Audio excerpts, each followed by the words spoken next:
Okay. Yes. All right. Today we're going to talk about bond and share valuation. Okay, first we're going to learn about what are the general features of bond and how they are valued. So these are the 6 topics we're going to talk in today. Okay, and very briefly, because you guys already have heard it on the lecture. Okay, you guys already had this in the lecture, so it has been described in there. But I'll go very briefly. And end of this topic, we have some problems to solve. And we have around 4 or 5 questions to solve here. Okay, we'll be working on that too. Okay, all right, let's start.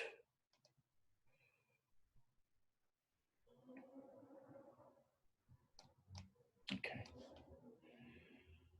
Now, first, let's talk it. Let's focus on these things, like why a person will be going and actually investing into a bond.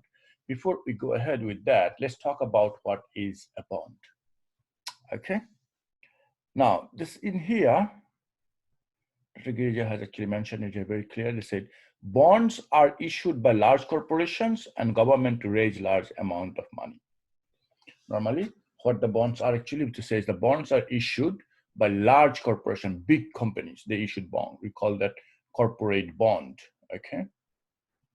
So bonds are actually issued by the large corporations, or it is also issued by the government. Okay. Let's say when they issued, bonds usually have maturities. So when they are issued, they usually have maturities greater than 1 year. Normally it's like 10, 20 years is very common. Okay. Okay. So what these things are, they are the contractual agreement whereby the issuer agrees to pay the bondholder fixed interest payment either yearly or more commonly semi-annually. Okay. So this says what is the bond? So bond is this. Do you guys ever seen a bond actually? No? If you guys haven't seen a bond, let me show you what a bond looks like. Let's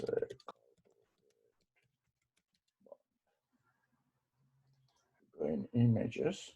So you can see here different types of bond. Now let's say this one. This is like Chicago, Canada Southern Railway Company. They issued a bond. This is a bond. Okay. Here you have this. This is a bond in here.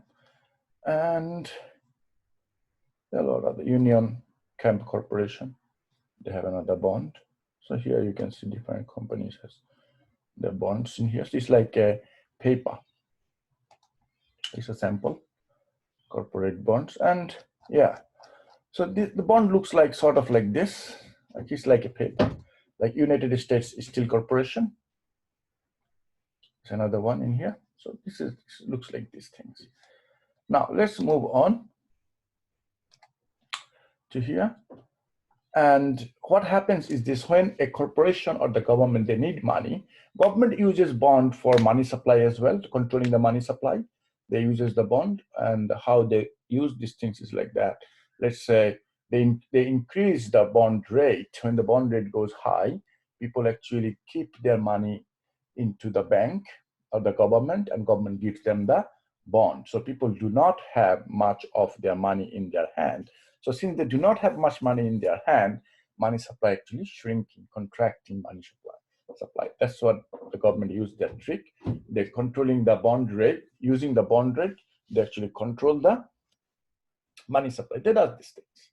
In the monetary policy, you'll find there. And big corporations, they actually issue bonds when they need money for a bigger project. They want to go involved. They want to start a new project. Okay. They need money, they will actually ask for the money from the public. Okay. And here you see, and this says that the bond actually issued, the maturity rate date is actually more than 1 year. It goes around 10, 20 years is very common. Okay. This is the annual interest rate is expressed as a percentage of the par or face value of the bond. So this says that what percentage you're going to receive the annual interest rate, annual interest payment which is actually expressed as a percentage of the par values. This percentage is called the coupon rate. So we do not call them interest rate. What do we call them? We call them coupon rate. Okay. The par value of the bond generally range from 1,000 to 100,000. So yes, and how it, okay, before I go at how it works, let's talk a little bit about some terminologies in here. Like this is nothing much here. Here they're trying to say here that how the bonds and debentures are being differentiated, which country call what to different types of bonds. That's what they're trying to say here.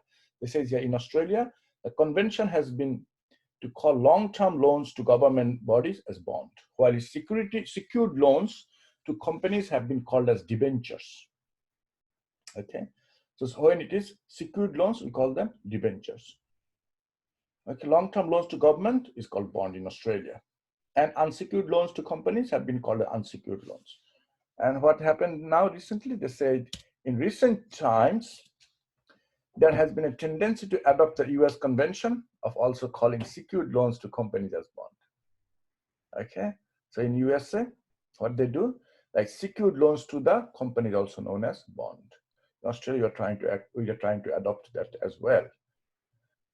Okay, so to simplify, we generally call a long-term loan to government bodies and corporations. So that's the bond. So long-term loans to the government and the corporations, we call that bond. Okay, for how long? 10, 20 years normally they go. And they are being paid at coupon rate. What is coupon rate? That's the interest rate, they call it. Okay, now, before I go to this point, let me go back to here. This is very, very interesting paragraph has been written by Dr. Girija in here. Very interesting paragraph is written here, and it's very important. It says, if an investor is to decide whether he or she should invest in a particular asset that is available at a particular price, then he or she must make an estimate of what the asset is worth or its value. So before you actually go and make a decision about whether you're going to invest in this in any asset here, as I told you on the last week as well. Okay.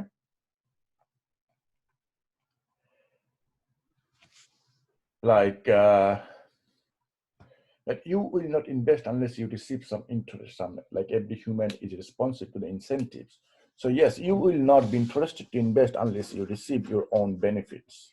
You have to receive your own benefits. And it says here that how much you are going to actually, how much you're going to get out of this investment. So you actually check it. You check the value of the bond. Okay, that's what it says, that he or she must make an estimate what is the asset worth or its value. How much is the value of that bond?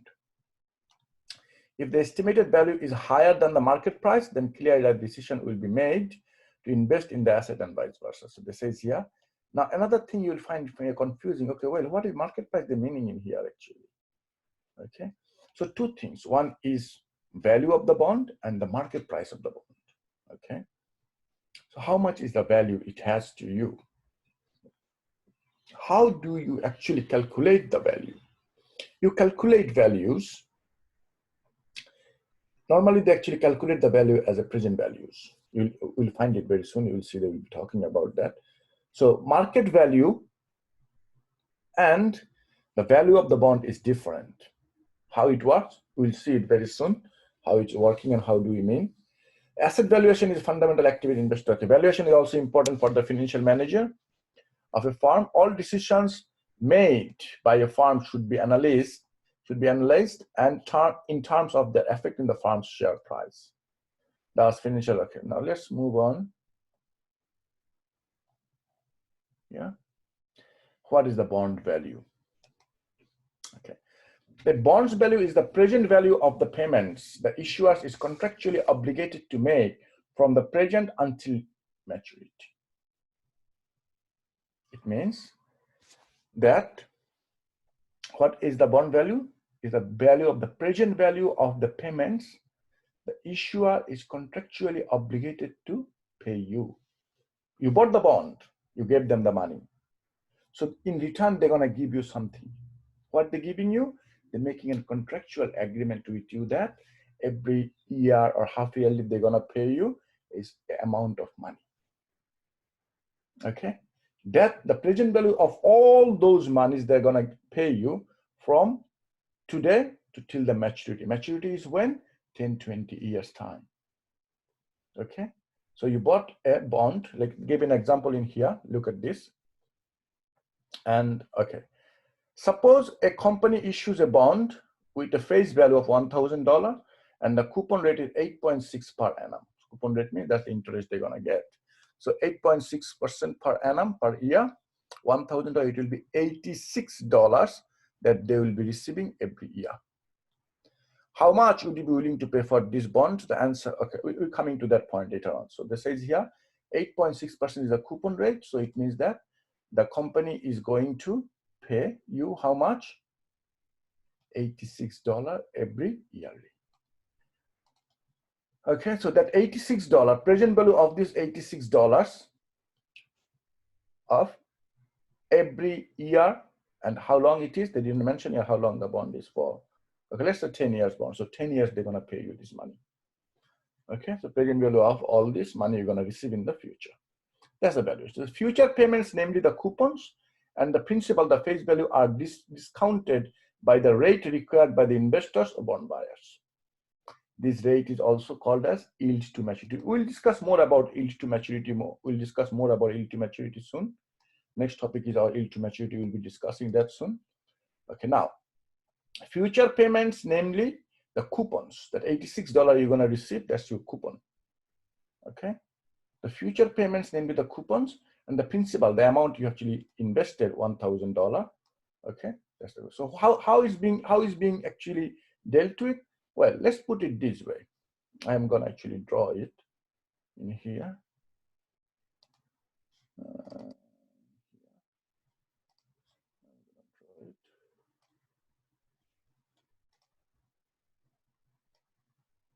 So let's say this is your timeline.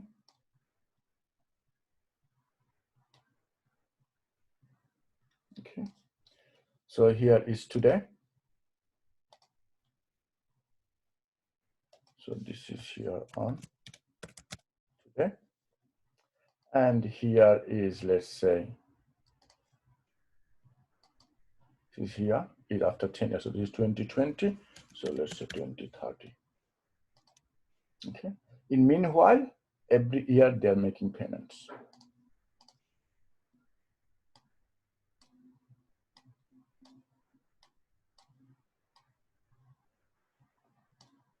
Like this, they're making the payment. So every year they're making the payments in here. Now, the thing is this, look, very interesting thing in here. You see here, today you actually, so at 2030, how they mean is that here they're gonna pay you $1,000. Here they're gonna pay you $1,000, okay? And every year they are paying you, every year they're paying you $86, okay?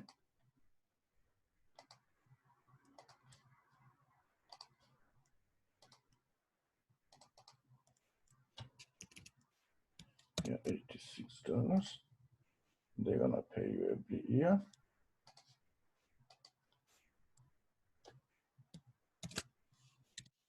They keep paying, they just keep paying you $86 till this day. The last payment in 2030, last payment, they will pay you $1,000 plus they'll pay you here.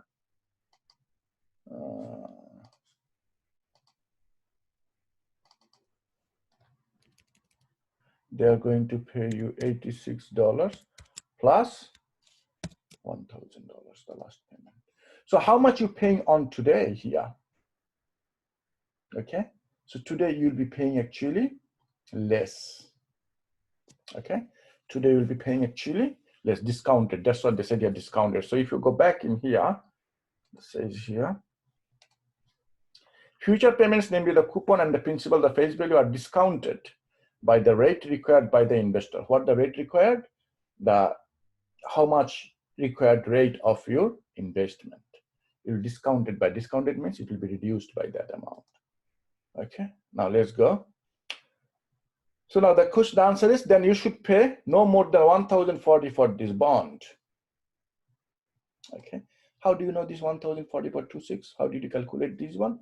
That's what we're going to discuss in here. So find the following table. Okay, following table is in here. So you can see on this following table, they have showed you here 10 years bond.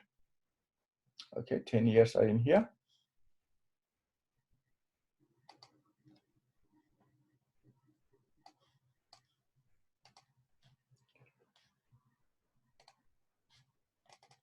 So yes, you can see here 10 years bond in here. So here the 10 years you got. And you can see the coupon rate, coupon interest is how much? It's 86. That's your coupon. How did they calculate it? 8.6%. They said coupon rate. So 8.6% into $1,000 that you invested, that's the amount is in here.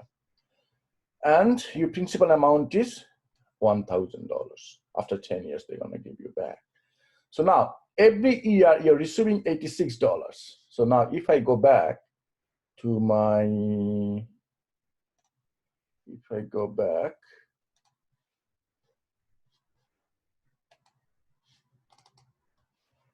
back to this one, so you see that today is 86, this is in 2021, 2022, 2023, and every year they're paying this money. And what we are doing, we're actually going to calculate this. 86 is 2021, right? So let's write it down here, 2021. Then you can write down here 2022. So like every year you're paying. So what is the value of this $86 on today, 2020? So you are actually calculating it at the back, present value, not in the future. Okay, all the future payment then you're gonna receive, it will be actually calculated back to present values. Okay, now let me go back and share the screen, yeah. So yes, so now you can see here, $86 you're receiving in 2021. The value of this $86 is today is 79.63. 2022 that you're going to receive another $86. Their value of that $86 is today $73. Like last ninth year, when you get $86 of ninth year, the value of that $86 after 9 years, which is like 2029, the value of that $86 today is $43. You see, almost half. Like after 10 years, it will be actually $39. You see? Okay, so that's how you calculate. So here you can see that how much is the value here in? It will be $503, the value you will receive in total. Sorry, in total you'll be receiving $1,040. Today, the future value of all, the present value of all the future income stream that you're receiving, the value of all those future incomes will be how much today? $1,040.25. Last year you're gonna receive $1,086, you're gonna receive $1,086, but it will have to be discounted back. This is divided by, discounted back by 8%. Okay, discounted at what rate? Discounted at the required rate, the rate you need. But the coupon rate is 8.6. So you remember, coupon rate and your required rate is not same. Okay, good. So required rate is you require 8% interest. Okay, now you can see the table above. So these things is sort of, they're trying to say here that this is sort of like an annuity. That's it. As you can see the table above, the value of the bond is the present value of all future cash flows, all future cash you're going to receive. The present value of all the future cash flows are actually calculated here. Okay, I explained it here. Let's move on. Okay.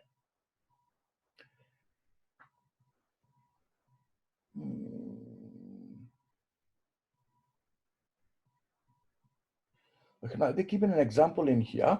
Okay, example is suppose that M is 1,000, its maturity is 1,000 after how many years? Year to maturity 20, after 20 years, you will receive $1,000.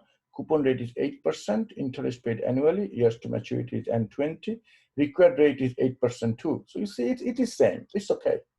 Maybe it will be same too. Sometimes it's okay. Calculate the bond value. Okay. So here it is. You see that $80 into. So they calculated these things using an annuity figures. Okay. And this one is for the present value figures. Notice that. So this is annuity figures. Why is an annuity? Because you can see here all the amount are same. You see 86 by this, 86 by, so all these things you can see that. It's like when it is same amount is being paid at a specific regular interval, we take it as an annuity.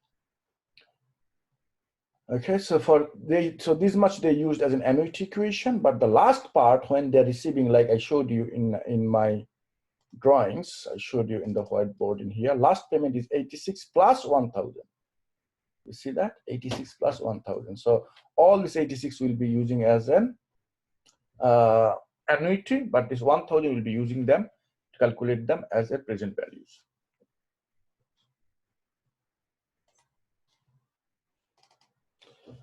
Okay, now let's talk about yield to maturity. Okay, what is yield to maturity?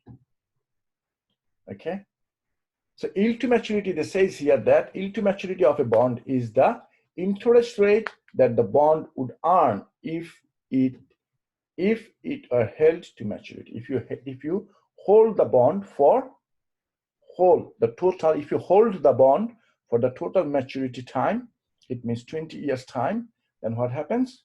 Then you will be, how much you will be receiving, 20 years or 10 years, how much is your maturity time is, okay?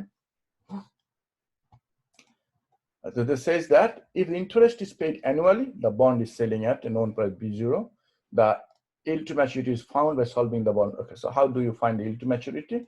Then you have to calculate RD figure. RD means required rate. So required rate will be your actually yield to maturity in here. Okay, so this says here, if B0, the bond value, is equal to your maturity values, maturity value and bond value is same, yield to maturity will equal to the coupon rate. So if it happens that your bond value and the maturity value is same, then you have to understand that yield to maturity and the coupon rate, so it means that your coupon rate, so here the 8%, it will be same, both of them will be same. You can see here, maturity is 1,000, bond is 1,000, and you see there, coupon rate and the required rate is same. This required rate is your YTM, yield to maturity. Okay, good. So this is non-linear equation. So it has lots of square things, so we cannot actually just calculate easy way. We have use trial and error normally. But if 1 or 2 year, we can do that by hand. Otherwise, you have to use computer or calculator for these things. So this says bonds are usually issued at a fixed interest rate referred to as a coupon rate. We know these things payable on the face value of the bond. At the time of this issue of the bond, the coupon rate is the representative of the market interest rate. Here you go. Coupon rate will be actually representing you the market interest rate. How much is the market interest rate? That's your coupon rate. Okay, normally they do. But you see, therefore, subsequent changes in the market interest rate due to the changes in monetary policy may have effect in the bond price.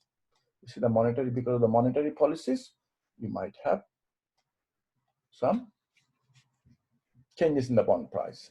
So what this says here is this.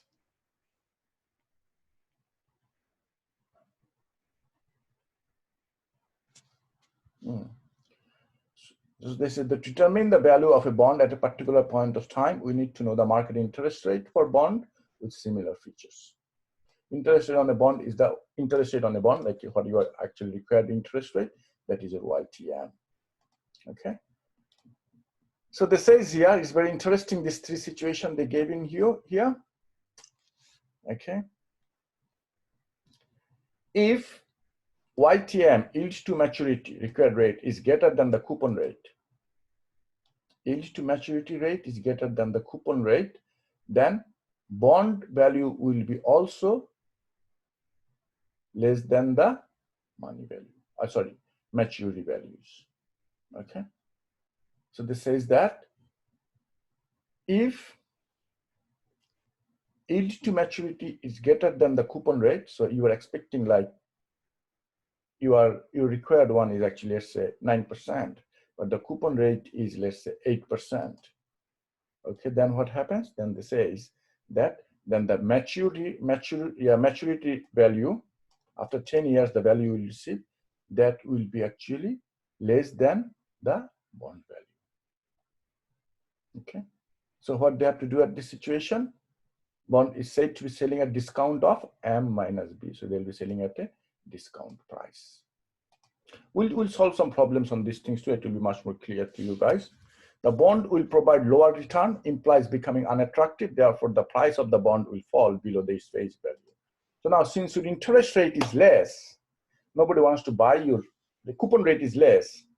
Okay, coupon rate is actually less than your required rate.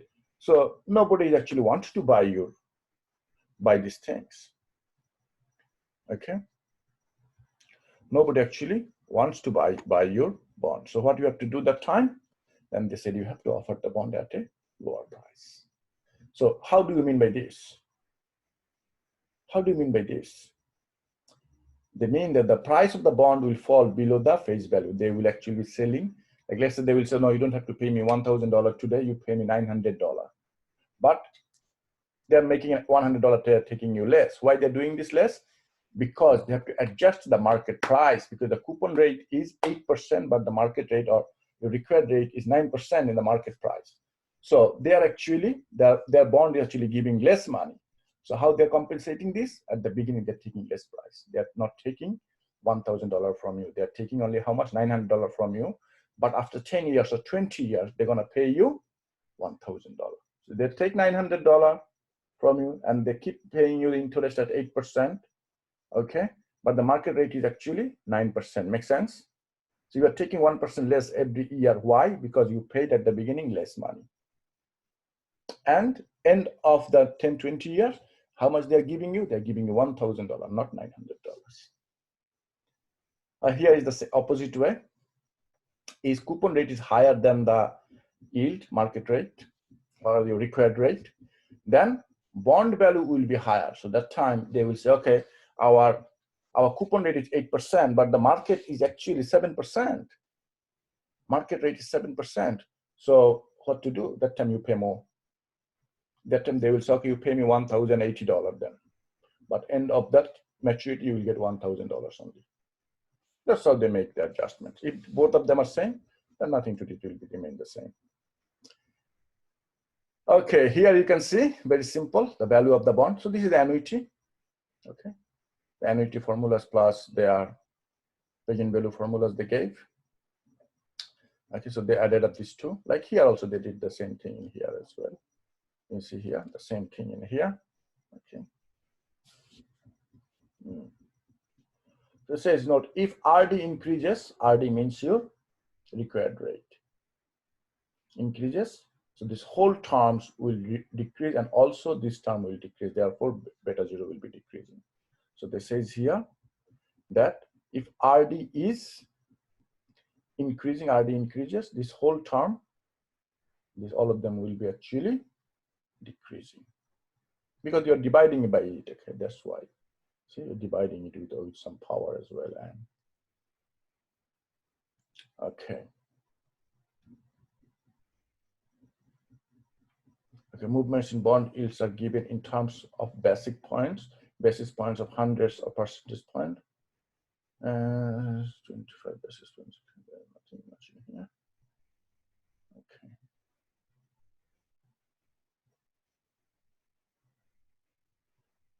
Okay, now bond price, yield to maturity, time to maturity, and the interest rate risk. If we're going to talk these three topics now.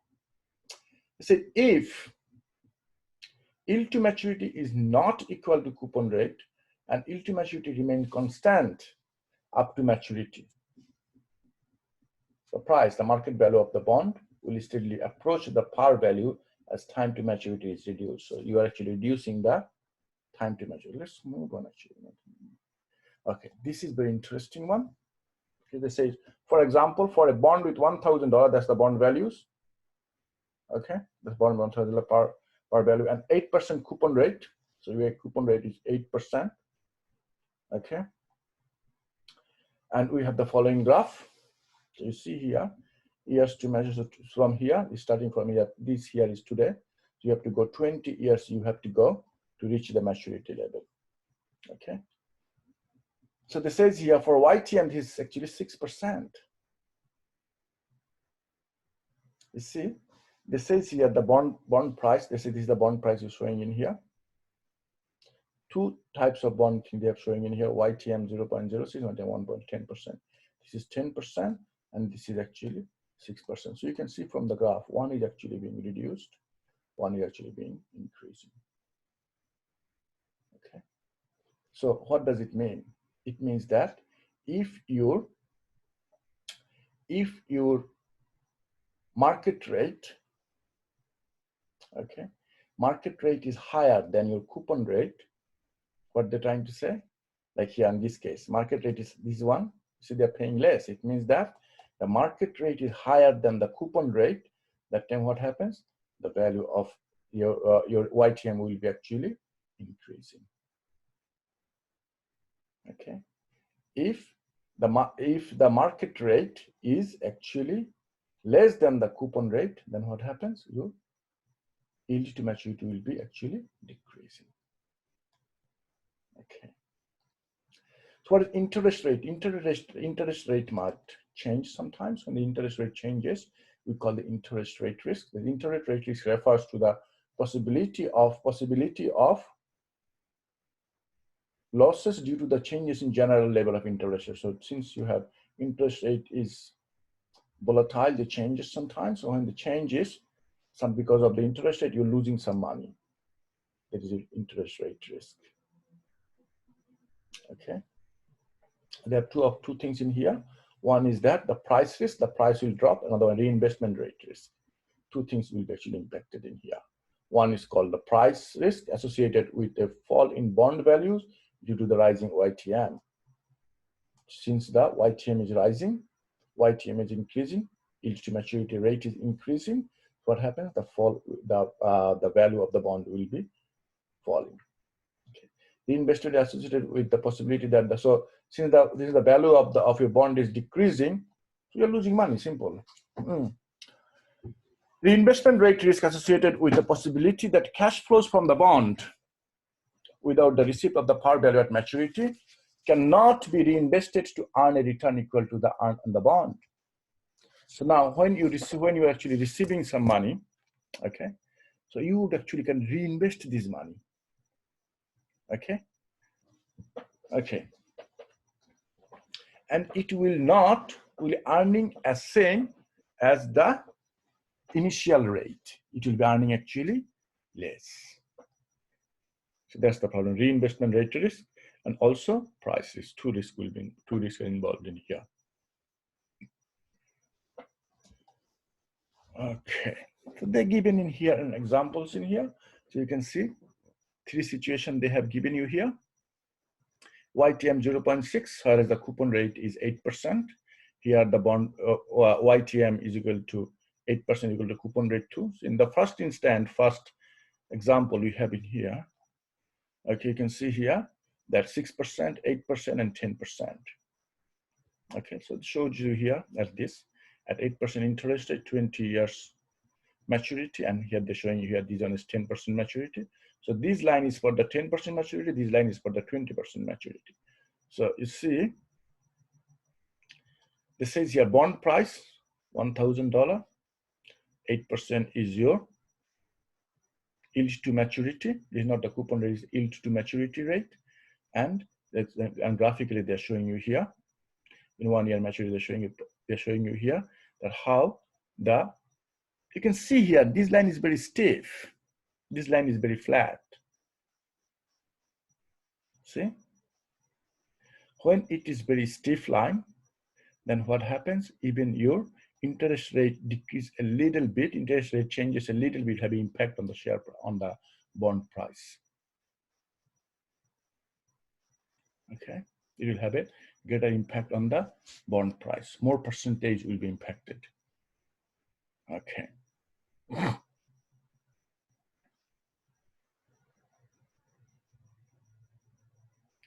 Now, next topic is like this one, that bonds paying interest more than once in a year.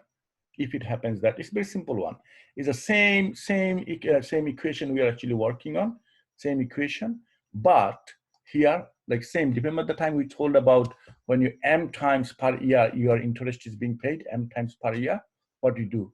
I divided by m, remember? So here the same thing, into RD divided by m at the top and into m. Same thing, same formula. You just have to divide the interest divided by m. Okay, that's the same formula. So if they pay you more than once in a year, how do you calculate it? Then you divide it by m. M means how many times in a year they are paying you the interest. Okay. So for example, with semi-annual interest payments, total number interest payments is still calculating using annual coupon rate and the par value. However, half the annual interest rate is paid at the end of the 6-month period. Okay. All right. Now this says here that 2 times semi-annually, so divided by 2. Simple. Divide by 2. That's it. Okay. Okay, here's an example they gave here. Find the current value of the bond, okay, with the face value of 1,000 paying semi-annual interest from an annual rate of 6.3% per annum, maturity 20 years time with a coupon rate of 8%. So your annual semi-annual interest is 6.3%. Okay, 6.3% per annum. So it will be divided by 2. And coupon interest rate is 8% per annum. So look how we have solved this question. This is given here.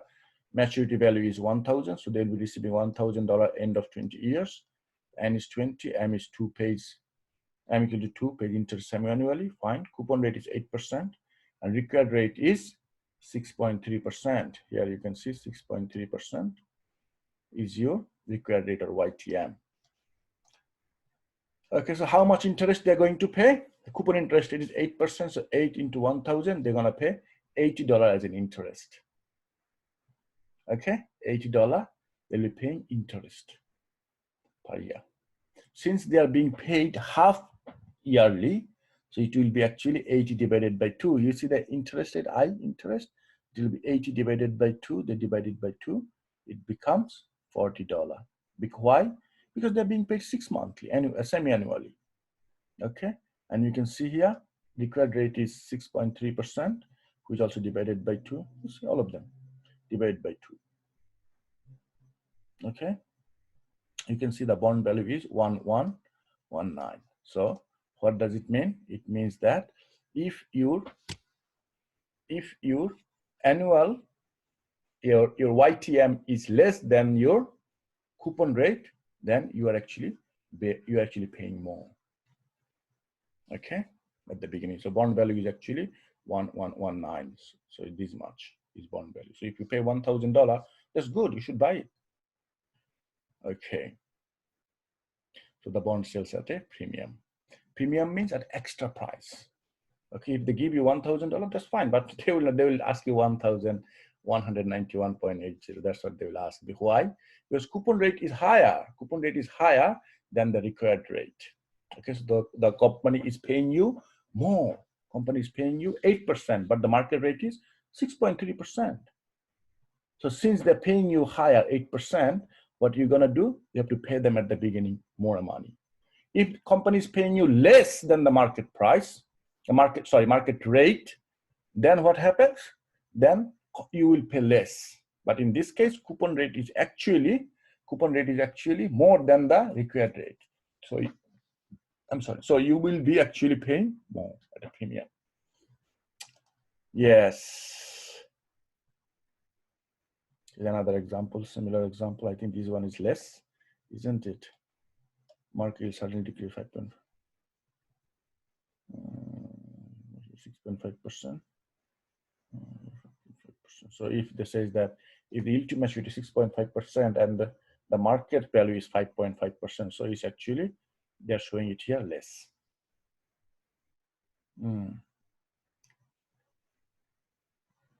Okay, now let's talk about share now. Okay, share valuation. What they talk about share valuation, they says you have to understand these one first, efficient market hypothesis, if you want to understand the share price. Okay, share valuation. What is efficient market hypothesis? Efficient market hypothesis tells you that any information of the market will be reflected through the share price. All information, any information regarding the market will be actually reflected through the share price. Good information, share price will increase. Bad information, share price will decrease. So that's how it is. So now the problem is this. Market, we call it efficient. We call a market very efficient market. If every information is being reflected to the share price and immediately, rapidly, it will have an impact. Okay. So that time you will know that the market is very efficient. But most of the cases it's not. Okay. Very strong, efficient market is not available. Normally we have semi-strong or weak. Okay. So what does it mean? It means that if market is efficient, the price has been determined by the market is perfect price. You don't have to worry about that. Okay, I'm paying more, I'm paying less. You don't have to worry about this. The price market is determining for you is the efficient price. That's what it says. Does it really happen? No, it does not. Market never determines the efficient price for a share. No, it doesn't do that. If you read these things, it will mention in there somewhere, I believe so. Essentially, the efficient market hypothesis suggests that security prices adjust quickly to reflect the new information. Exactly, that's what I was talking about. That security price or share price, whatever you say, security price, share price, asset price, all are financial assets, so same thing they are referring to. Adjust quickly to reflect new information, resulting in the market for a particular financial asset always being in equilibrium. So a financial market is said to be efficient if all financial assets prices continually reflect all available information. An efficient market incorporates all information security prices. So it means that all the informations are actually being adjusted in the share price. So the share price they're asking from you is the right price. It doesn't happen normally, okay? It doesn't happen.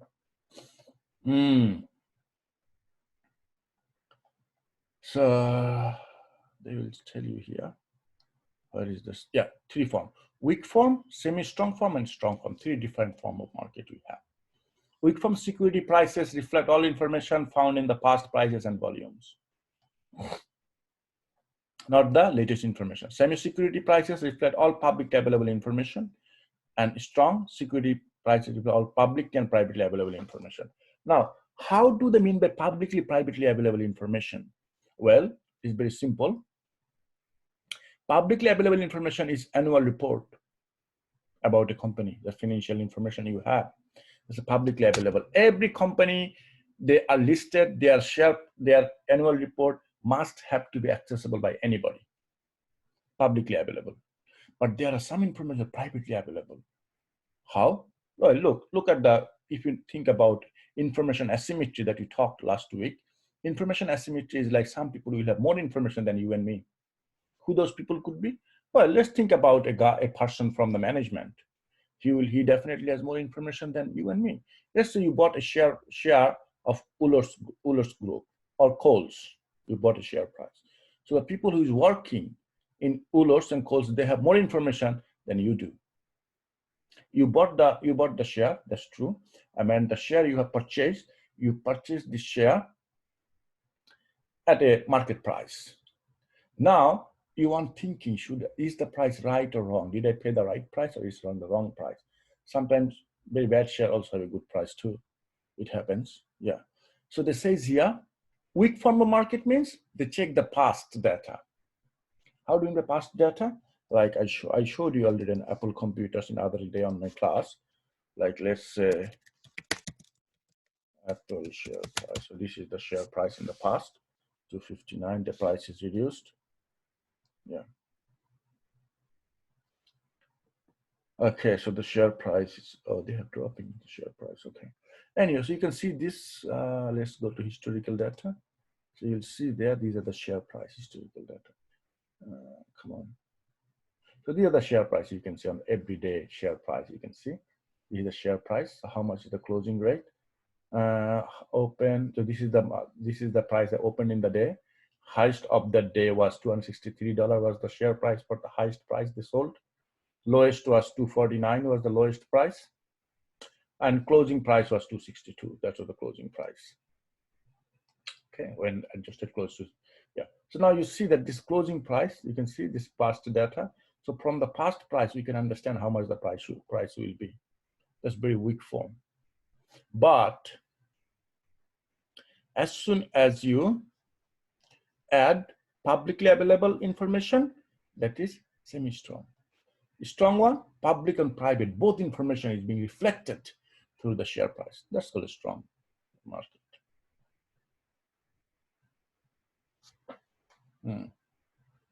If the share market hypothesis is indeed true,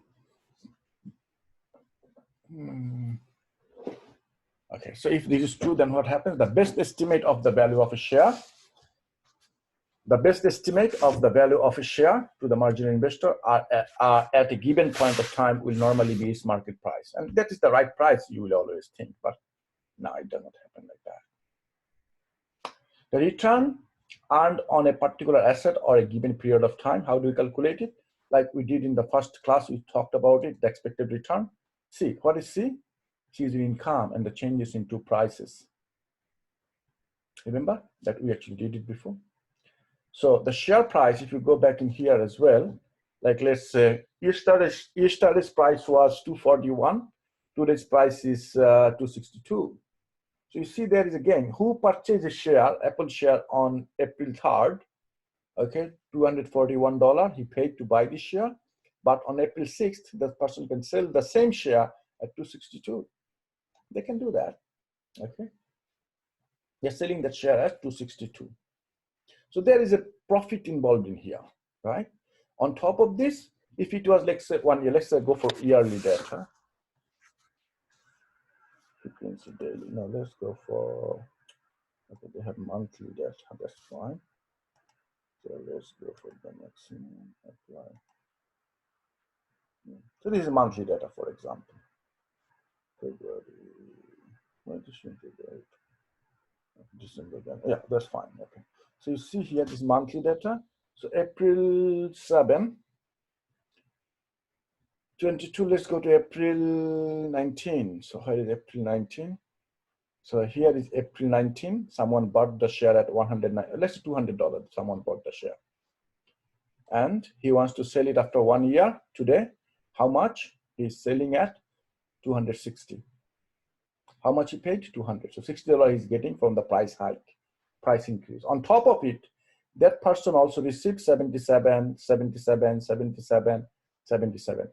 4 times he received a dividend of 77.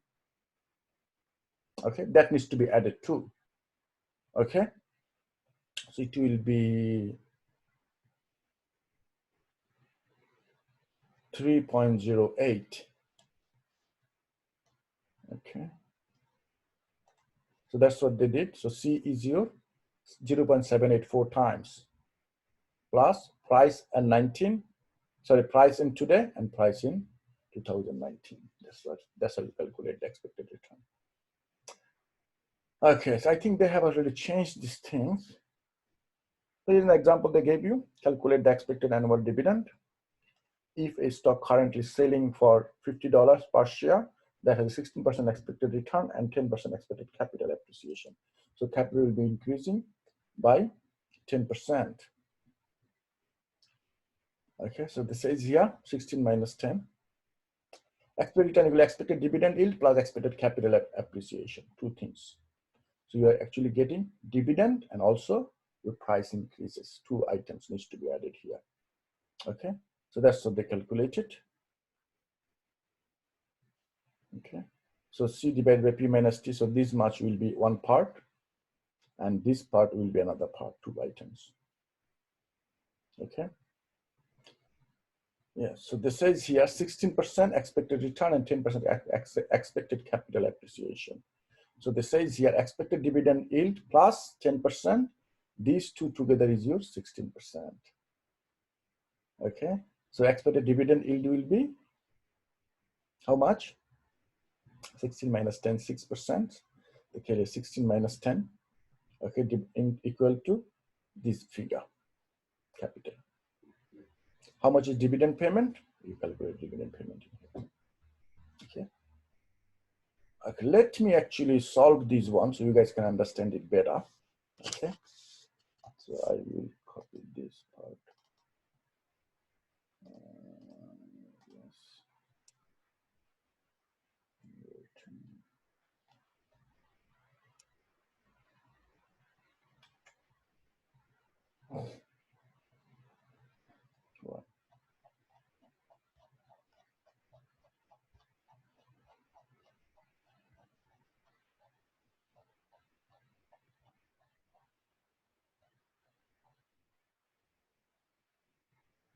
So here it is. Okay, look at this part. So I want to actually copy this much, get this one to copy this much, and I'll show you how it works actually.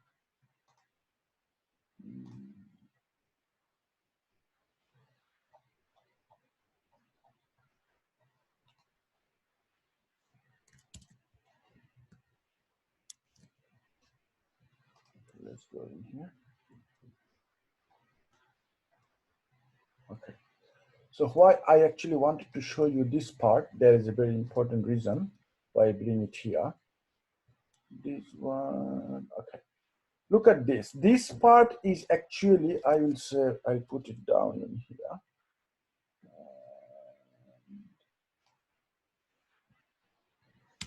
This one, okay. Now look, they have actually separated it. You see that? CT divided by PT minus 1, so this one is separated by two parts. CT divided by PT minus 1 into 100 plus PT minus T minus 1 divided by PT into 100. See that? So if you take this off, now you can see.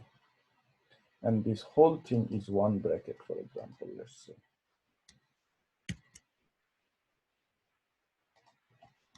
Whole thing one bracket. Okay.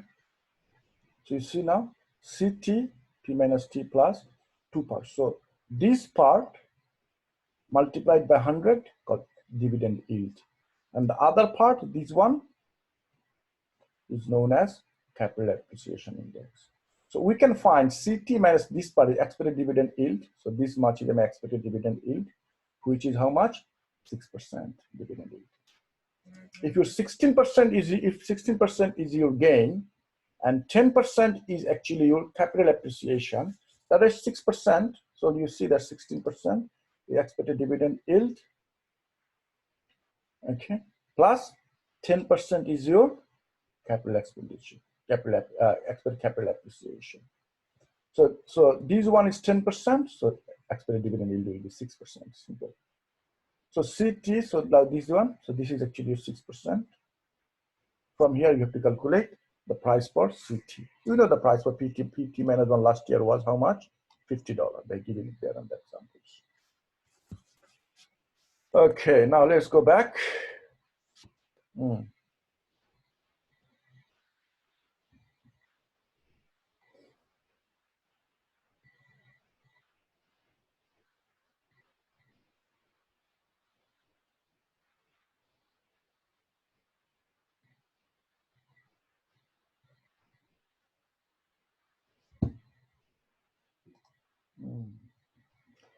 Okay, normally share valuation model, this is the model they use, and you can see here, these you expected dividend. So here they're not talking about C anymore. They're not saying this is actually dividend payment. So dividend are being discounted back to your present values. Zero dividend growth. So in this case, they says here that all the dividend is always same. Dividend doesn't grow. Okay, dividend doesn't grow, we're going to use the annuity table, annuity actually. And this one is constant dividend growth. Dividend is always growing by a specific percentage all the time. That time you have to add this G. What is this? G, growth rate. That's it. Okay.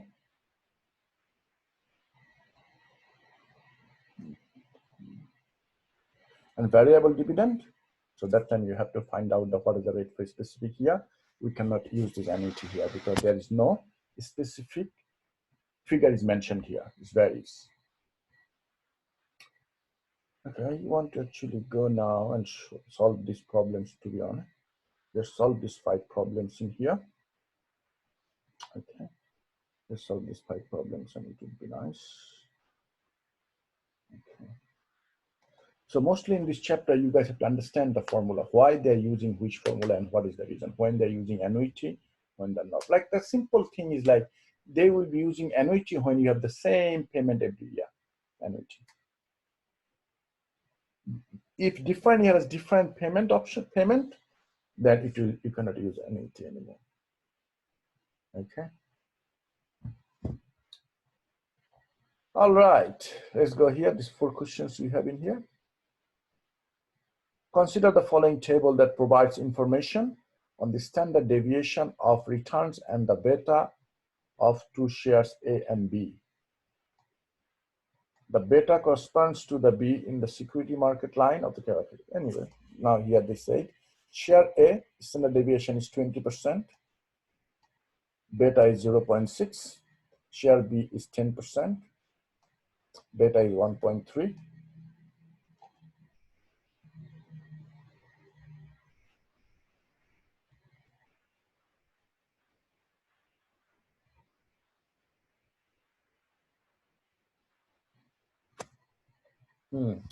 First question is,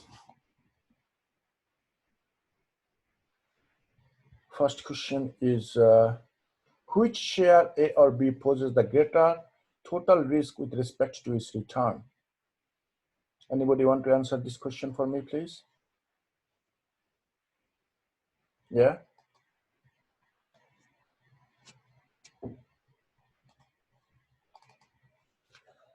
Can any guy want to answer?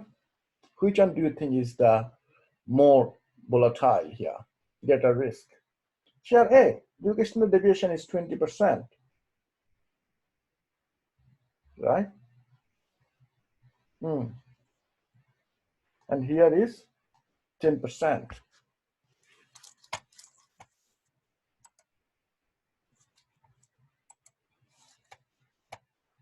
Okay. So what is the answer? The answer is A. B, which share A or B poses a greater systematic risk with respect to its return? What is systematic risk?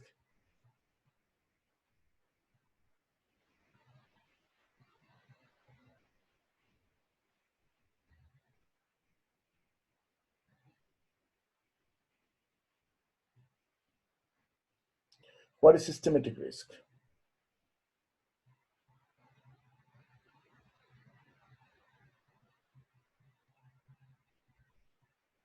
Systematic risk is mentioned by your beta.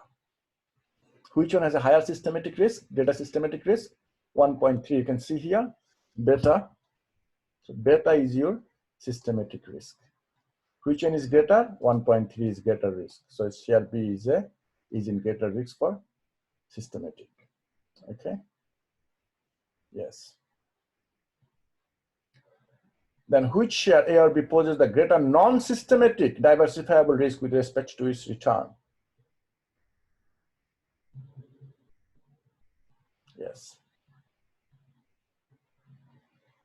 Which one? Non-systematic risk. It means standard deviation, sigma. This is which poses the greater non-systematic risk?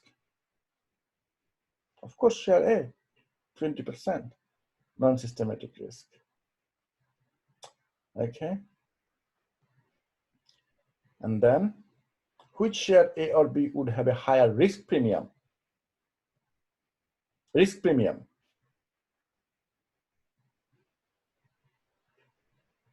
Yes, which one will have a higher risk premium? Well, this is very interesting one, to be honest. Like you have to understand these things, that risk premium, the more risk you take, the higher the return you will have. Okay, which one would have a higher risk? Give a reason for your answer. I would say share B will have a higher risk. Why? Because their systematic risk is actually 1.3.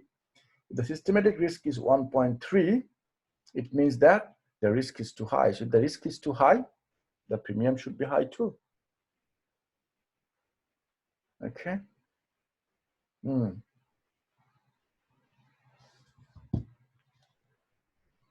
Let's go to question number 2.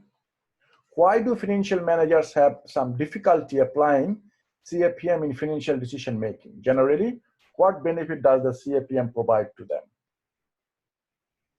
Okay. So the question is, why do financial managers have difficulty, okay, in applying CAPM in financial decision making? So what does CAPM do actually? CAPM actually tells them, CAPM actually provides the financial manager the link. What link they have? Risk and return. They have a relationship. CAPM actually describes a relationship between risk and the return. The risk taken by the investors and the return he is receiving. So that's what it actually tells you. Okay. All right. So when they actually study the CAPM, okay, in some security they'll apply CAPM. CAPM can be used as a conceptual framework to evaluate the relationship between the risk and return. So the most problem with the managers is that financial managers, they do not understand the risk and return. It's hard for them to understand. So it says here, normally the CAPM was developed to explain the behavior of securities prices in efficient market, and it uses the historical data it uses. Okay, it uses the historical data, and it is done for the efficient market. It means very strong hypothesis, strong one. Okay, so it doesn't exist actually. So this is the theoretical issues. Market, the CAPM is suitable for efficient market. Okay, and also it is based on the historical data. So as a result, the managers will have problem if difficulty in applying CAPM, because first of all, market is not efficient, and second problem is that their past data is not necessarily all the time. The share price will be behaving how it has been behaving in the past. So how they've been behaving in the past, there is no reason to expect that the specific share will be keep on behaving the same way. It's not necessarily to expect like that. Okay, that's why it is the problem with the managers to actually applying these things. Okay. According to capital asset pricing model, the expected return on shares in the Gamma Corporation is 10.6%. So Gamma Corporation, how much is that? Yeah, it's 10.6%.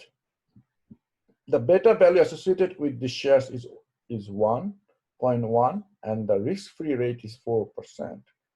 Given this information, calculate the market risk premium and the expected return on the market portfolio. Okay. So let's solve problem number 3. Let's take it in here. Copy. Yeah.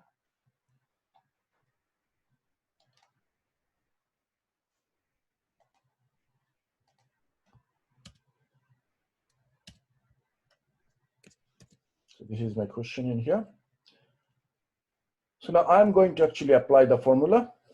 What the formula is, let's see if I have that formula, because I didn't delete anything from last week from this page.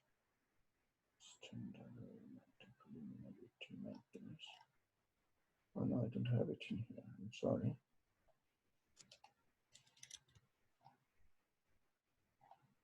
This is different things. Okay. All right. I'll type it again. It's okay. It's not there. It's okay. I'll type it again.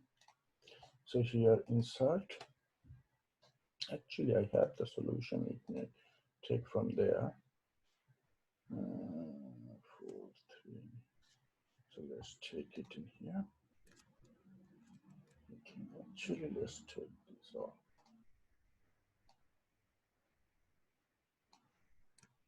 I'll explain you how did they do it.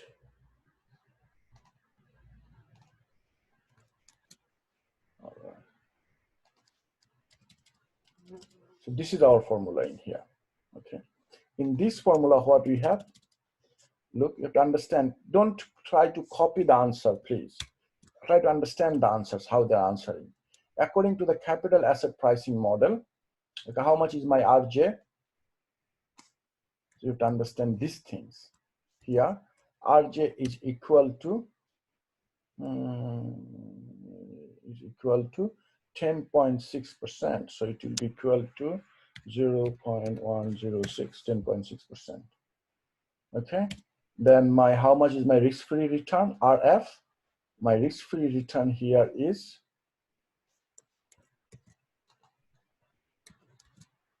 risk-free return here is how much? 4%, they say. So 0.04. Okay. 4%. And the beta value associated with this 1.1. And my beta value is given.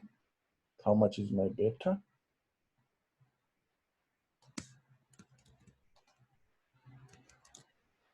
And my beta value is equal to 1.1. Okay, let's do this one.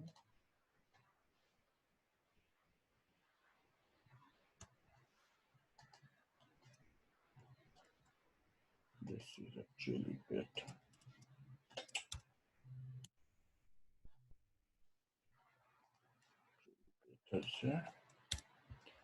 Okay, so I have my this figure, this figure, this figure. I have this one too. I can calculate RM.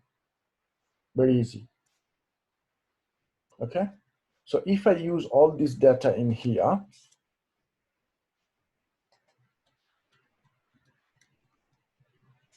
okay, now you can see they calculate here RM. How much is RM?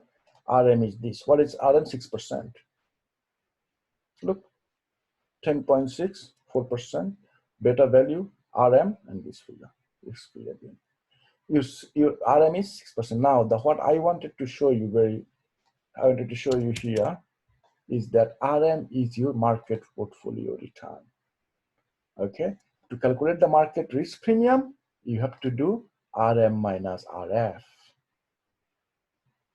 Okay, you have to do RM minus RF. So how much it is actually? It is actually here, this says 10%. Expected return on the market portfolio is how much? 10%, which is RM. Okay. So yeah, so RM minus 0.4, this is 6%. So that's market risk premium, it's 6%. And we have to calculate here just RM, 10%. This is very critical thing to understand for a lot of students. Okay. So please try to understand this part. This is very important one. Okay. Now let's go to question number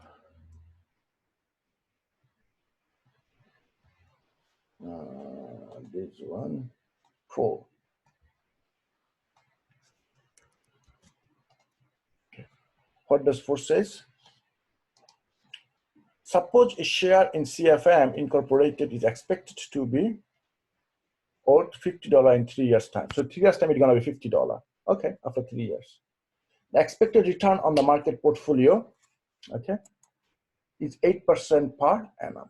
The risk-free rate is 5% per annum, and the beta of UWS Incorporated share is 1.7. So assuming, what did they say? Assuming the CAPM is valid and that no dividends are expected to be paid, over the next 3 years, how much should you be willing to pay for one CFM Incorporated share now? Okay, how much you are supposed to pay. So now the question is this. It says here, in 3 years' time, okay, the value will be $50. Just say it. The value will be $50 in 3 years' time. Okay, fine. So let's calculate it.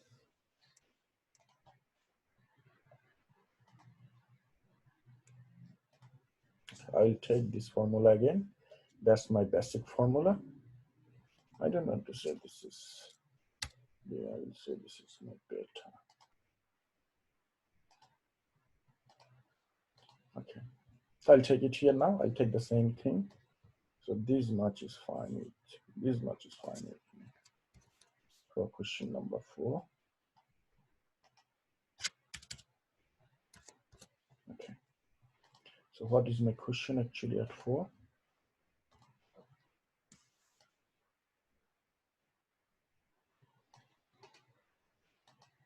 Copy. Here. So that's my question in here. This is question number 4.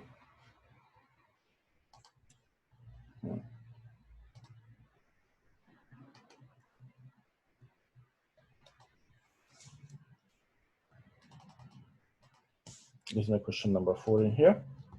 Suppose a share CFO, this is the thing. Now, how much is my RF here? My RF, actually, they said here, how much is my RF? $50. Risk-free rate is 5%, you can see that. Risk-free rate is 5%. The market portfolio RM is 8%. Okay. Then shares is, okay, the beta is 1.7541. Okay. All right. Should you actually CFM?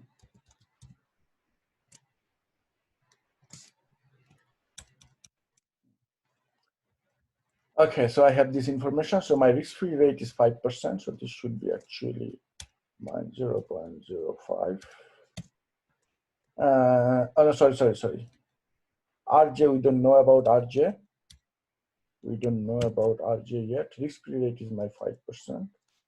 So this is 5 here. My beta is 1.75. Okay. And my RM. My RM, they say, is 8%.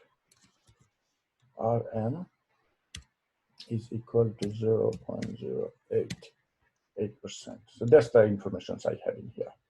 So how much is my RJ? So my RJ will be, so it will be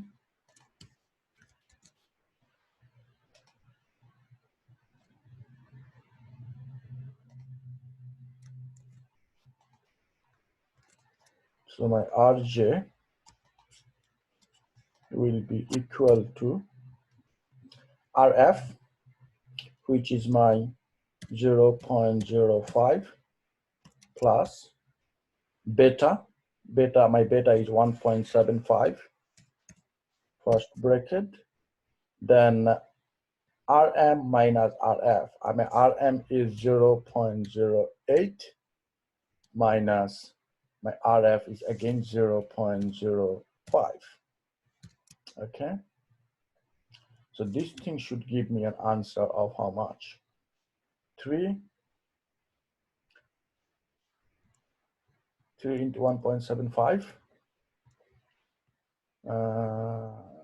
plus 5. So it should be actually 5.25 plus 5. It will be 10.25. Oh, sorry, I should not use this way. 0.1025. This is my RJ. Okay, required rate. Okay, my return. Now they said that after 3 years, the value will be how much? $50. The value of my asset will be $50 after how long? After 3 years.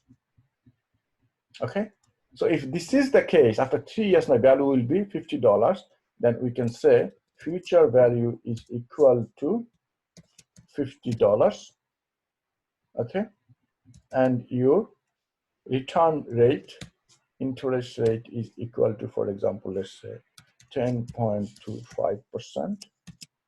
Okay, now they're asking you how much will be your present value, how much you should pay now.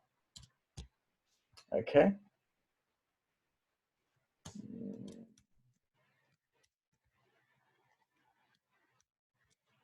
how much you should pay now. What will be the formula? The formula is very straightforward. We're going to use here present value analysis. So what we're going to do is that we're going to say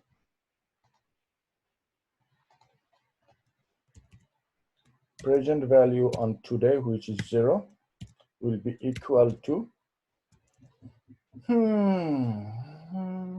this one.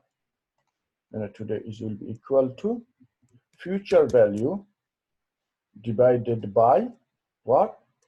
1 plus I. Okay, I, and you close the bracket to the power n. Okay, oh my goodness, I have to select this all, and I have to go here and select this to the power n.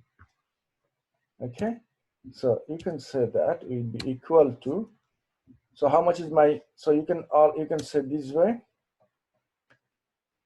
Okay. Now, if I convert this one, if I convert this figure, this one into how much will be mine? Yeah. So this one now you can say is equal to my future value is how much?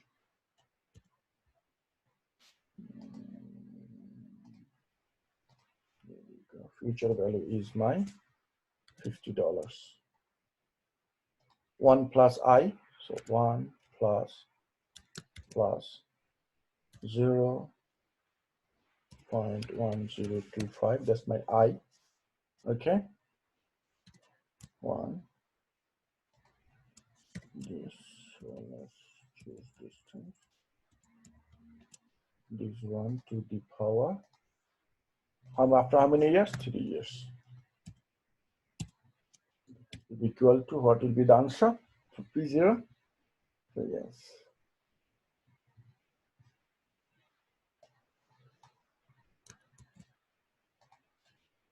I think it won't take it, but I'm gonna give it a try. Oh my goodness, now it's not gonna work. Anyway, it will not take. It will be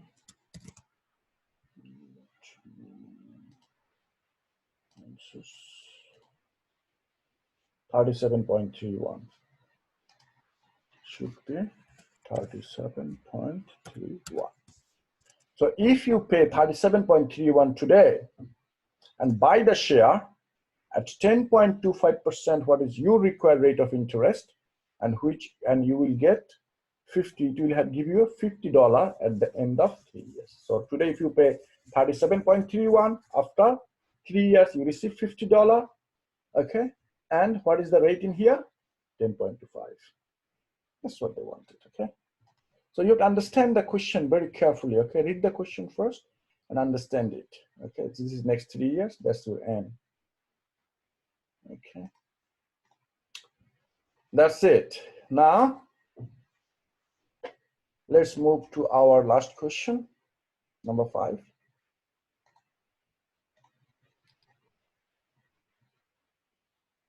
Ooh, okay.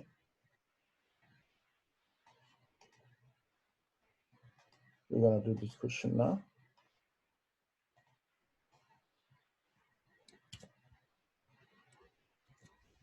That's the question. Okay, what they're asking? Required return on asset J, RJ, required return on asset RJ.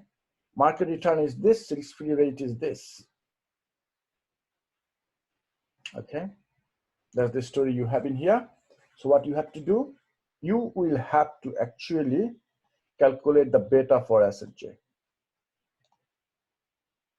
So what is the beta value? How do you calculate the beta value. After calculating beta, provide the interpretation of the beta. We have to calculate the beta values. Okay, so let's do it. How do you calculate the beta? So go to insert equation. Okay, so I will say this way.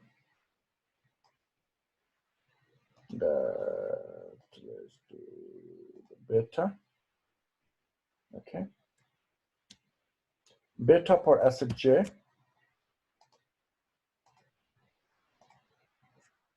asset is equal to, oh, no, not here, is equal to, we do it this way, is equal to here, it will be a row, this is my row, I would say row RJ and RM market return, row J and N. Okay, that's a market return row. And it will have to be multiplied with, it will be multiplied with, where is multiplication sign? And it will be multiplied with sigma. It will be actually multiplied with sigma.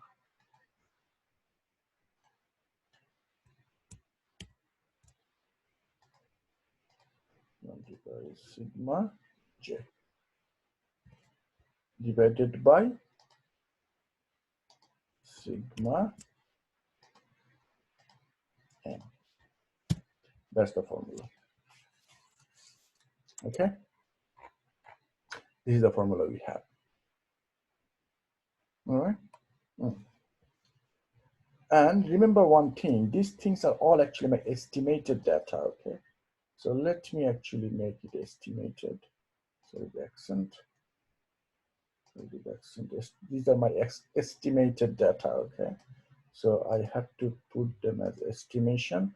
When you see at the top there is a sign like this, we call the hat sign. It's a beta hat, beta J hat. That's how we're gonna say. Okay, so that's the hat sign. This is our formula. So now we have to, what is this first row? Row is your correlation. Okay, what is row? Row is your correlation.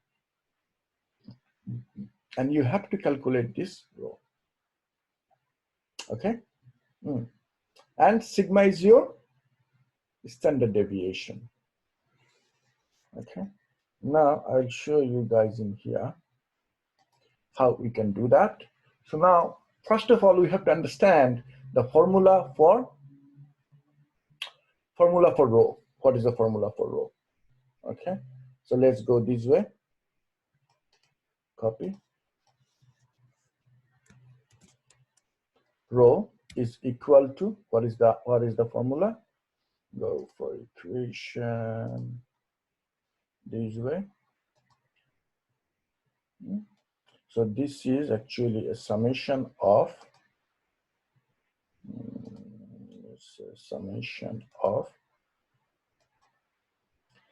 RJ minus RJ hat.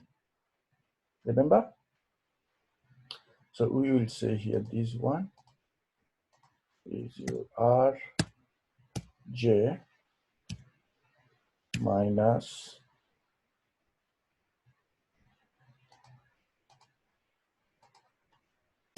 RJ hat.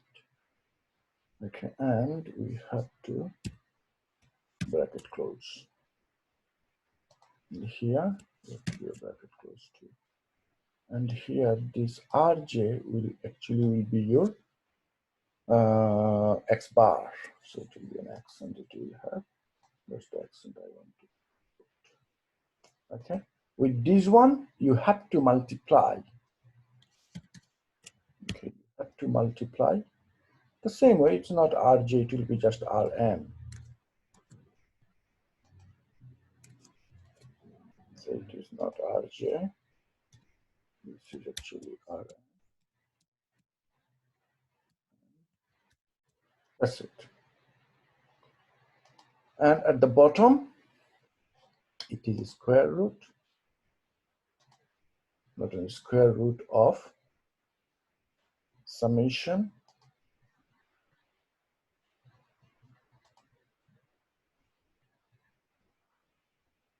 it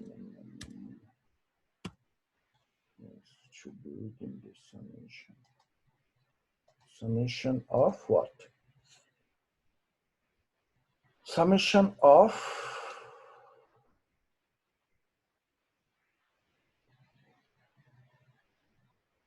this one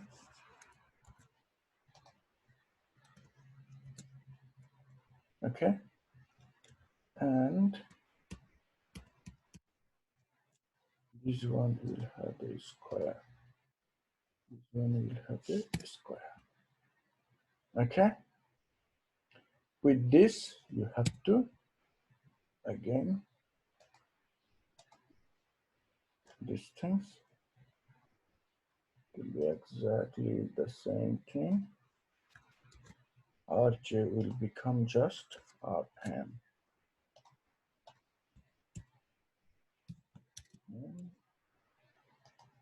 Yeah.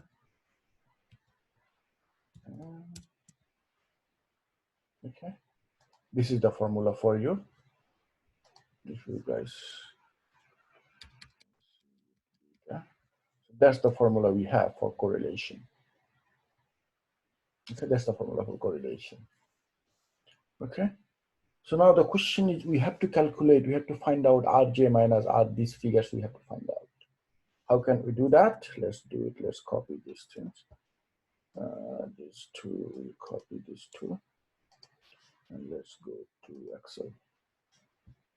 Where is Excel?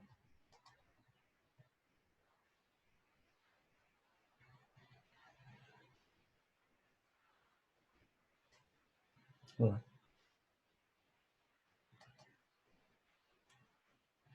Where is my Excel?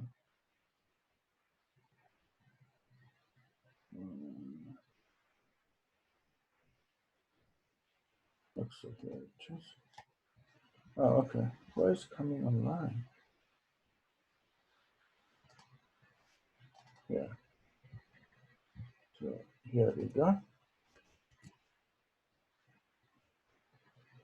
Okay. So RGRM, we know these things now. And I want to put these things as normal. Okay. Now, first thing we have to calculate here. What is the first thing we have to calculate? We first have to calculate that. So first thing I need is my Rj minus Rm bar, right? So I need my Rj bar and Rm bar. I need these two first. So what is my bar will be here? Very straightforward. Straight, you go for, actually I should put here inside and put it here. Here I should put average. So average will be, you could say, equal to average, and you get these figures in there. My average is 1.07625, the average for RJ, and the average for RM will be my this one, 1.2875. That's my average. Now here I have to calculate, oh my God, here I have to calculate this one. I have to calculate actually this. Copy.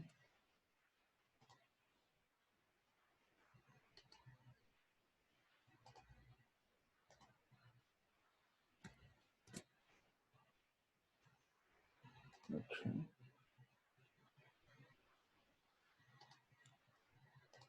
Okay, so this one I wanted to go down actually. No. Anyway, I can make it smaller. It's not a big deal. I can make it smaller. I can make it smaller. I can make it a little bit bigger. This is, you understand, this is for this one.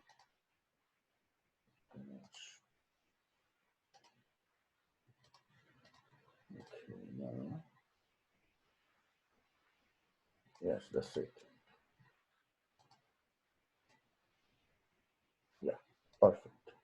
This is the one I'm going to do. Okay, so I'm going to actually write here down this is equal to Rj, okay, minus R bar, which is this, okay, bracket close, and you multiply these things same way, Rm minus average of Rm, okay.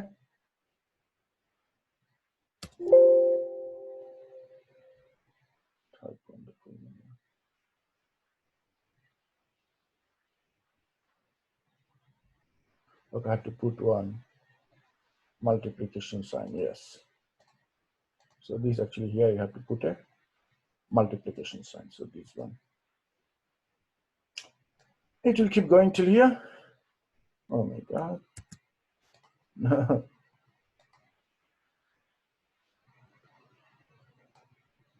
Oh. Okay, let's do the next one.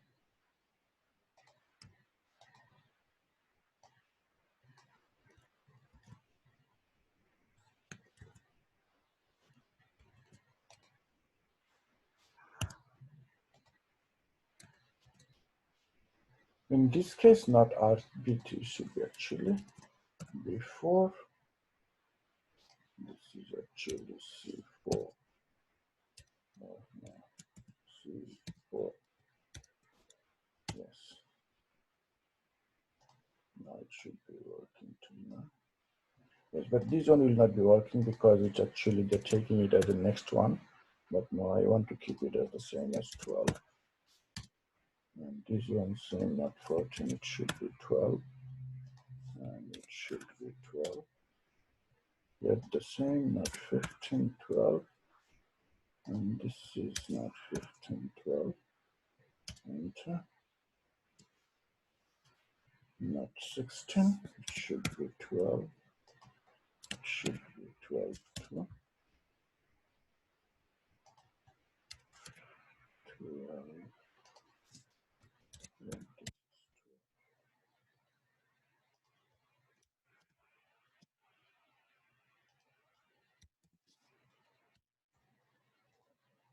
So summation will be,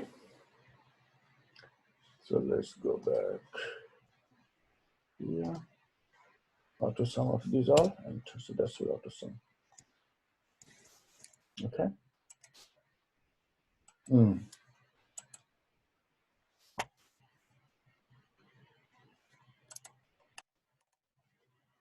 All right.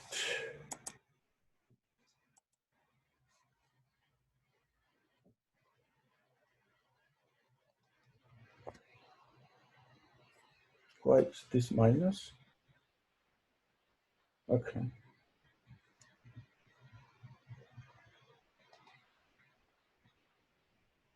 So B3.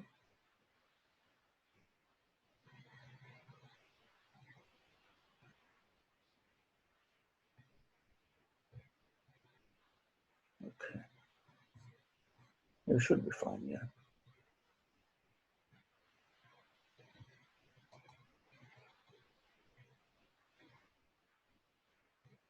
B12, C12.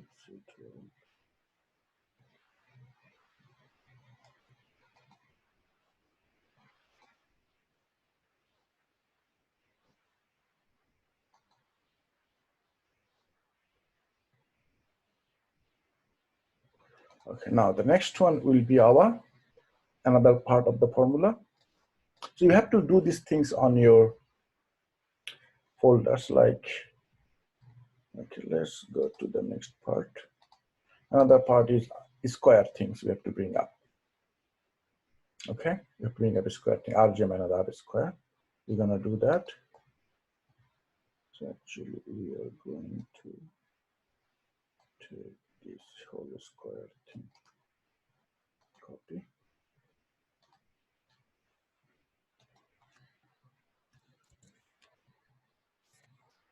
Okay, so this one goes in here. Okay, and I take this much.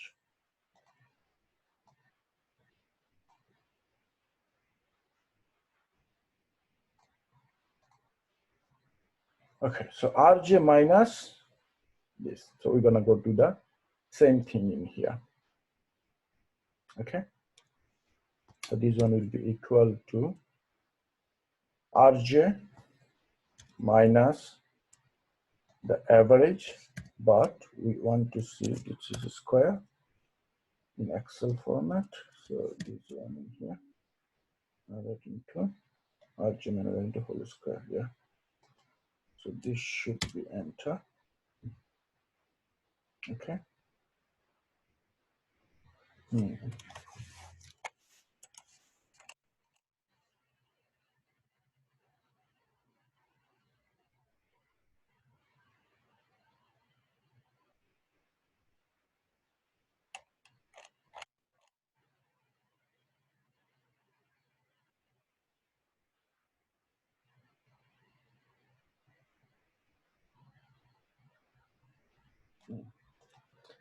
Okay, so these things we have to continue the same thing in here. We'll get some results like this. And oh, another thing, I think I made a mistake in here. Let's go back to workshops in here. Okay.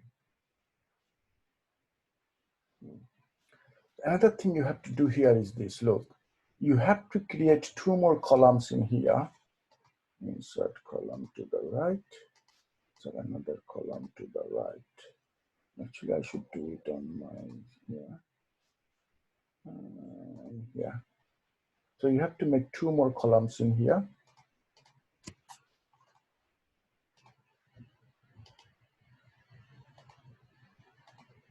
Okay, one column will be your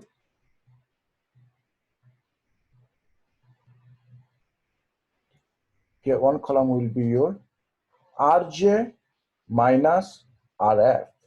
Another column will be your RJ minus RM. Why is this? Why we have to do these things? Okay, well, the thing is that we have to show here the market premium and the difference between the, like, look at here, if we go back to this format in here, look, if I take this one on this side, I can put a minus in here. Okay, now you see how my beta comes up.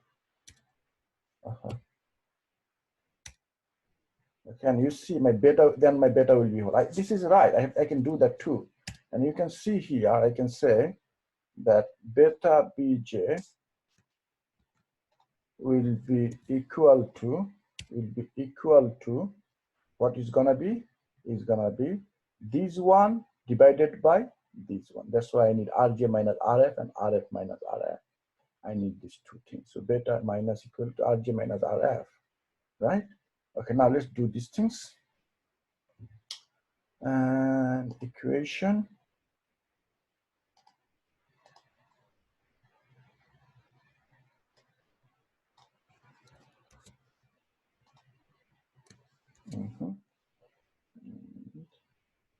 Another one is in here. This thing. That's how you calculate your beta. But these things you can do these things if it is just 1 year. But we have your group data. We don't have any one. So it's every year we have the same situation in here. We have to actually calculate these figures now.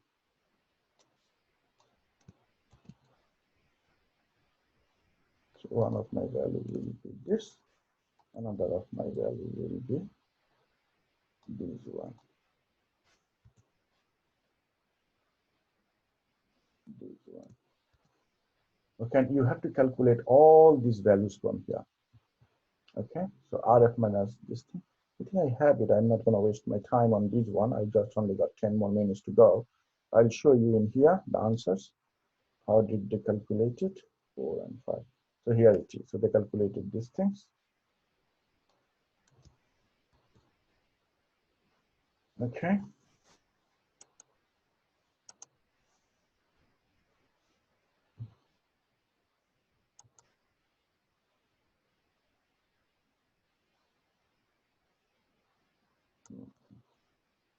You have to take these things now, and we go in here. Put these values here. Okay. So that's the way to do it. And all those files that I have showed you in Excel things, okay?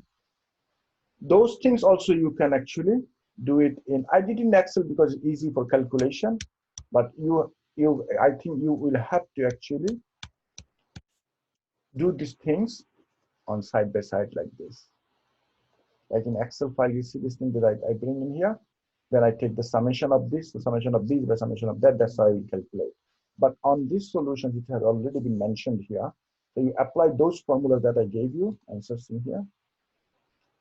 So here you go. Oh, I'm sorry, this is the figure. This is the one. Control C. And if you go in here,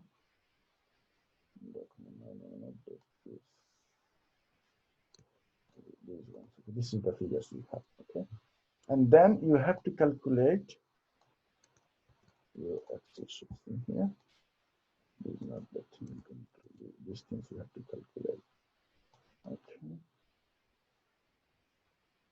All right. And here we go to normal. Yeah. Someone texted me. Please make answers. Yes, I will. I will unnull. I'll make it available. Okay. And for this one too, do the same thing in here. You just drop it down to here. Cool. Okay, no worries. Control Z.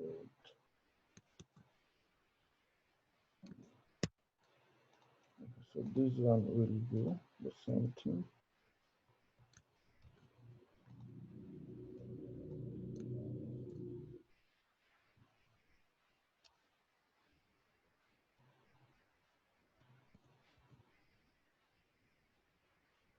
So this one is not better, it's be better 4. 4. That's fine. We'll keep going to this. Okay, and this one will be again not better 5, it should be actually better 4.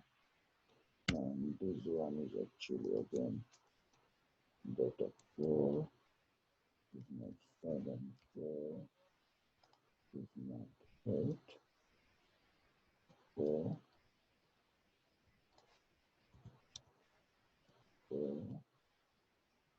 This is also not 10, 4. Okay, that's it. The summation still be the same summation. Yeah. For this one, next one, it will not be RJ anymore. It's gonna be what? It's gonna be RN. Okay. Why all of them the same answer? Again? Why all of them the same answer? Where is this? Oh, this? Yes. I must have done some wrong. Definitely. The V4. Oh my God, this is V5 actually. V5. V12. 3, 4. Okay.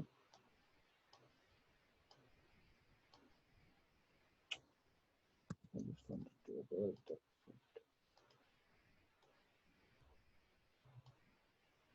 Okay, so this one V5. Sir? Yes. So click on the answer on top of it. Yeah, click on one of your answers. That's right.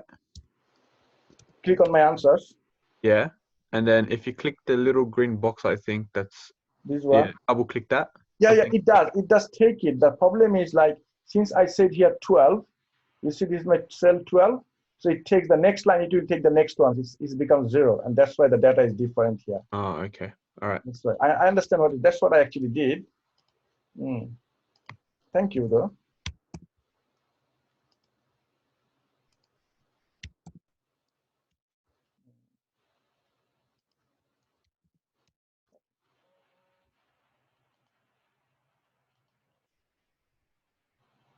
Yes. All right. Now the next one will be again the other part. It will be Rm minus Rm hat whole square. I will just this, it should be fine.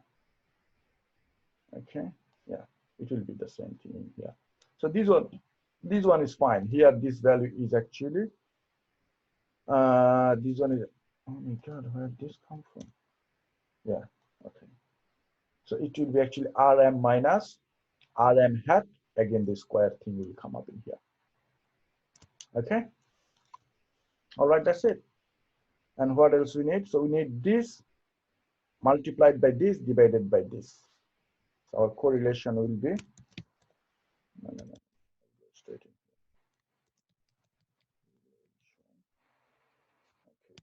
Okay, is equal to this and divided by square root of. So I have to do SQRT square root. Okay, here is square root of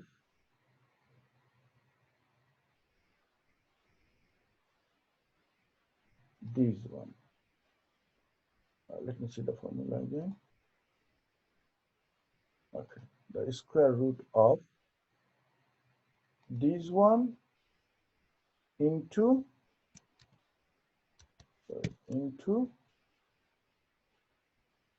this one, and bracket close. 0.976141. You see that? That's correlation value. You see? Red and gold. That's the correlation value. Now, why I did correlation, because I wanted to show you guys that how did they calculate it. Okay, that's what I wanted to show you. So now we know 0.976141. So if you go back in here, answers, you see that correlation here, you see the correlation value is 0.9761. So I just wanted to show you how did they calculate. And how did they calculate sigma? This is the sigma formula. Yes, here is the sigma formula. R minus R, we already have this figure, isn't it? We already have this figure.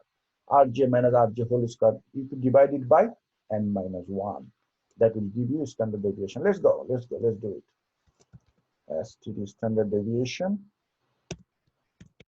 Standard deviation for Rj will be this one divided by n minus. So it will be equal to this divided by n minus 1. How much is my n? 1, 2, 3, 4, 5, 6. Let's, you know how to calculate. Look, go like this, select them all. And you see on the bottom, it should say here count. That's what you're gonna do, okay? So go in here. You see count 8 at the corner. So I can say n minus 1 will be my 7. Okay? So it will be equal to this divided by 7. And for this one, it will be this. Oh, we have a square, isn't it? Oh, I'm sorry, it has a square. I have to square root. We have to write SQRT square root of this. Then it will be okay. Yeah, 1.477 this. And this one, I will say the same. 1.6397. F7, F11, F11. Yeah, it looks fine. That's my standard deviation, that's my correlation. So correlation into this one divided by this one. That's how you get the answer for your beta value. So how much will be my beta? So my beta will be equal to this one multiplied by, okay, multiplied by this one and divided by this one, but I want to put a bracket here, otherwise it will get confused. Yeah, it's 8795. That's your beta value. Okay, here is the beta value. So correlation is deviation and beta. 3 items. Okay. You see? So beta is 0.87958. That's your beta value. If you go back in here, 0.8795. Okay, got the point? How to calculate it? And it's been recorded, so you guys can see it anytime you want. Okay, and these are not Rj. This is actually Rj minus RF. This one actually RJ minus RF. And this one is actually RM minus RF. That's the figure. Like the two column we created at the beginning, those columns. And these things you know how to calculate. I did this already here. All right, so 7:31. Oh my God, yeah, my meeting time is almost finished. Yeah. Anyway, we are fine. Let's do our attendance, and then we're gonna leave. Yeah, where is my attendance? Yeah. Should be from Dropbox.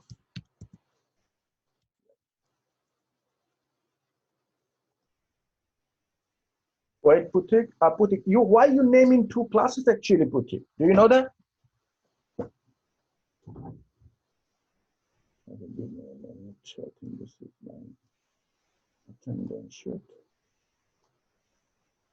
Okay, I have to do it on Wednesday. Wednesday first.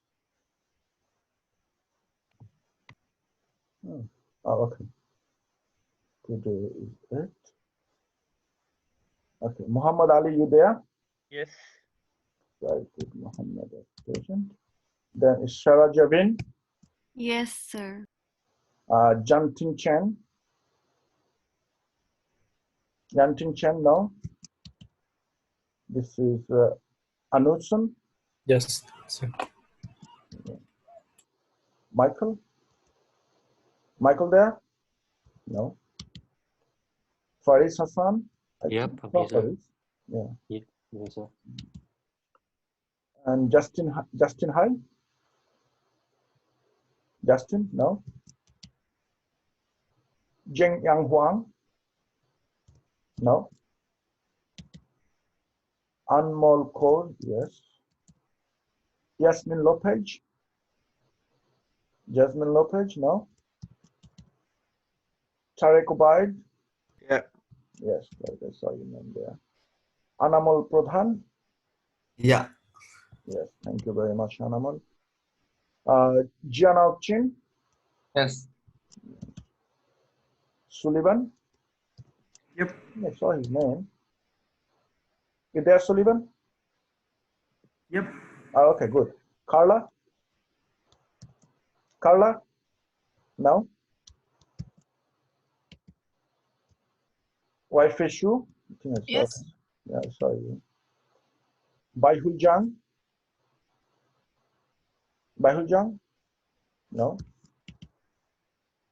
Maha Abdul Rahman, you there? No?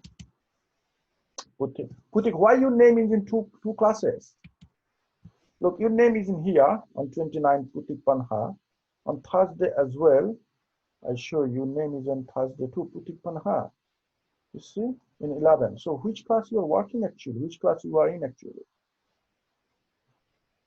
Anyway, whatever date you comes in, I'll put on that. Okay. All right, that's all, guys. How about your online quiz?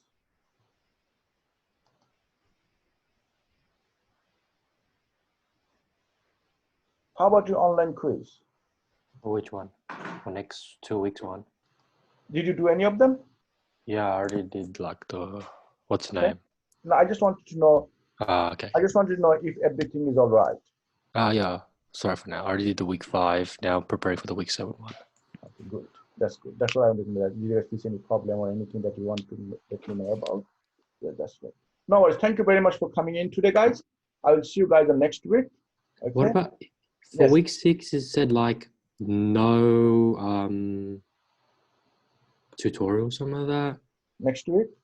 Yeah, it said. It's the Easter holiday, but our class is actually not within the public holiday. Our class is on Wednesday and Thursday, right? Wednesday that's Thursday correct. is school is open. Okay.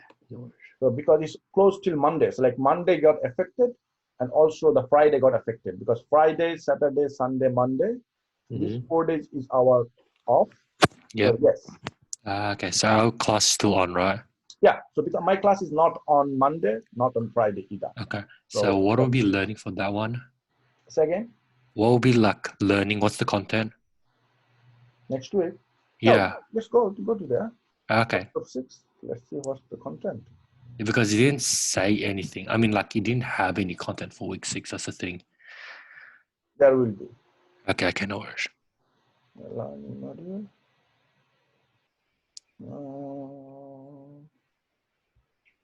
Oh, there's nothing in there. Well, keep going all the way to the bottom. Keep going, and then Yeah, you'll I see. saw that. Yeah. Yep, no worries. No workshop is mentioned. Okay. There will be something because I know we are supposed to have at least there will be some video learning. At least there will be something. Okay. There will be something. At least a video recording or something. Like here Okay. you go. Workshop 13. Okay. Yeah, but I'll find out something. Not to worry. Okay, no worries. All right. You have a good day. You too, sir. Bye-bye. Bye-bye. Bye, sir. Bye. Okay.